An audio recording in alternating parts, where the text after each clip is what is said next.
السلام عليكم ورحمة الله تعالى وبركاته. halka aad nagala socotaan waa Mushish Media.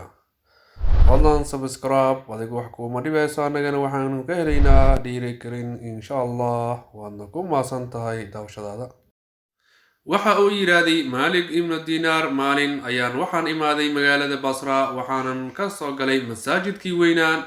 waxaan la kulmay dadkii oo dhan oo masaajidka wada jooga duhurkii ilaa iyo cishihii. waxaan weydiiyey maanta maxaa jiro. waxay igu dhaheen abaar xun ayaa jiro oo webiyadii way qalaleen, ilaahay ayaanu baryaynaa. anigana waan ka mid noqday oo duhurkii markii aan tukanay waxaan bilownay alibari, ilaahay ayaanu barinay. casirkii sidoo kale, maqribkii sidoo kale, cishihiina sidaas oo kale. wax roobna ma imaanin. bacdi cisha ayaana dadkii guryahoodii kala aadeen, anigana waxaan isaga soo haray masaajidka oo habeenkaas waxaan u talagalay masaajidka in aan seexdo. in cabaara markii la joogay ayaa waxaa imaaday nin madow ah. ninkaas oo dhar wasaq badan coorad hoose ku asturtay, go-na ay qoorta ugu xiran yahay oo duruuf saa'id ah uga muuqdo. masaajidkii ayuu soo galay, 2 ragcadood oo sunno ah ayuu tukaday, kadibna waa uu fadhiistay. dhinacyadii ayuu fiiriyey, cidna ma uusan arag. ani waa u jeeday laakiin ima uusan arag. kadibna gacmihii ayuu kor u taagay. waxa uu yidhaahday yaa ilaahi yaa sayidii wayaa mowlaaya, ilaahayu addoomankaaga way kugu caasiyeen waana ciqaabtay. ilaahayu way ku baryeen oo way kuu soo noqdeen. ilaahayu ducada ka aqbal. ilaahayu roobna sii, naxariistaadana sii. oo saacan hadda la jooga ilaahayu roobkeen, haddadaan la jooga ilaahayu roobkeen ayuu yidhaahday. anigana waan fiirinayay. isla markiiba cirkii wuxuu bilaabay hilaac iyo ongod iyo roob ayuu bilaabay daay. intaasna waan la socday. kadib ninkii waa uu baxay, anigana waan raacay anigoo kor ka fiirinaya meesha u galo.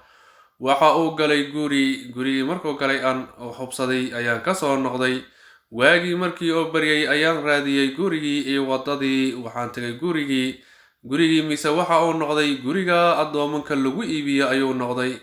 waxaan raadiyey ninkii addoomanka iibinayay, waan la kulmay. waxaana ku dhahay addoon beeca ayaan rabaa, addoon weliba noocaas iyo noocaas iyo noocaasa, aniga oon tilmaamayo addoonkii aan xalay arkay astaamankiisii iyo tilmaamadiisii. kadib waxa uu ii soo bandhigay addooman aad u fara badan. kadibna midkii aan rabay waan ka waayay. waxaan ku dhahay kan aan doonayo kuwaan kuma jiro. waxaan u tilmaamay gurigii aan qiyaasay xalay in uu galay kaas yaa ku jiro. ninkiina waxa uu igu jawaabay qolkaas waxaa ku jiro addoon aan wanaagsanayn, shaqana aan ku fiicnayn, xoog badanna aan lahayn ayaa ku jiro, oo si u doqoomaysan oo doqon camal ah ayaa ku jiro ayuu igu jawaabay. anna waxaan ku idhaahday waayahay ee marka hore itusihan arke ninka addoonkan aan raadinayo in uu yahay iyo in kale. markii la soo bixiyey mise waa addoonkii aan raadinayay, waxaan ku idhaahday midkan ayaan doonayaa, iga iibi. kadibna waa liiga iibiyey, waana soo baxnay. addoonkii ayaa isoo fiirshay, kor iisoo fiiriyey. wuxuu igu yidhaahday sayidkaygiiyow maxaad aniga iisoo iibsatay?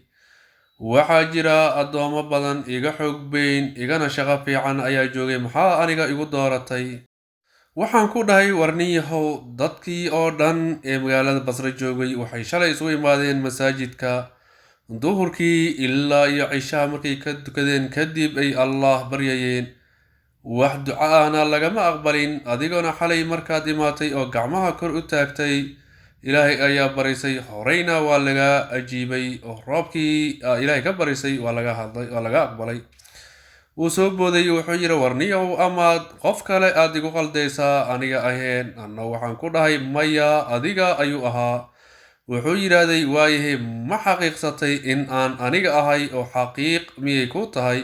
anna waxaan ku dhahay nacam, waan xaqiiqsaday in aad adigu tahay.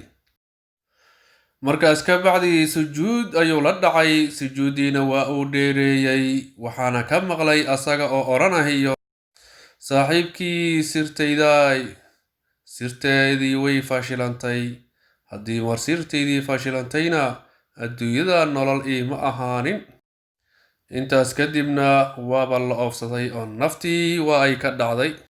ilaahayow addoomo wanaagsan naga dhig, qaatimo wanaagsanna na sii. allahuma salli calaa sayidina muxamedin wacalaa aalihi wasaxbihi wasallim. waad ku mahadsan tahay daawashada aana taawatay. jazaaka allah.